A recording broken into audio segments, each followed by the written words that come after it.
జై శ్రీరామ్. అందరికీ నమస్కారం. పంతులమ్మ గారి పాఠాలు ఛానల్కి స్వాగతం. ఈరోజు మనము కాకుత్స శేషప్ప కవి గారు రచించినటువంటి నరసింహ శతకంలోని ఒక పద్యాన్ని తెలుసుకుందాం.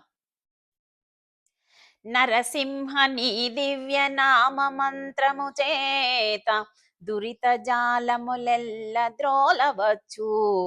నరసింహ నీ దివ్య నామ మంత్రము చేత బలుపైన రోగముల్ బాపవచ్చు.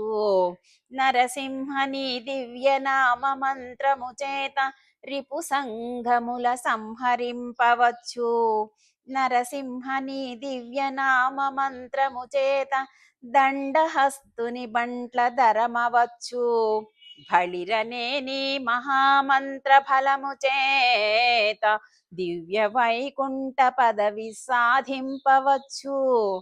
భూషణ వికాస శ్రీధర్మపుర నివాస దుష్ట సంహార నరసింహ దురిత దూరా.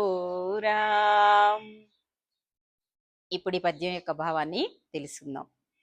నరసింహ, ఆభరణముల చేత ప్రకాశించేవాడా, శ్రీధర్మపుర నివాసుడా, పాపాలను దూరం చేసేవాడా, దుర్మార్గులను పారద్రోలేవాడా, ఓ నరసింహస్వామి. నరసింహ, అమోఘమైన నీ నామమును జపించి పాపములన్నింటినీ పారద్రోలవచ్చును. నీ నామ మంత్రము చేత కష్టతరమైనటువంటి వ్యాధులను కూడా తొలగించవచ్చును.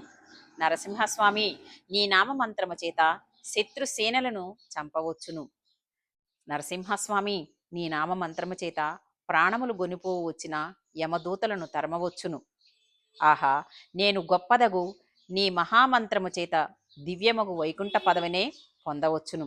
అంటే ఆ స్వామి నామాన్ని జపించినట్లయితే సాధించలేనిదేమీ లేదు, అన్నీ సాధించవచ్చును అని ఈ పద్యం యొక్క భావము. ధన్యవాదములు.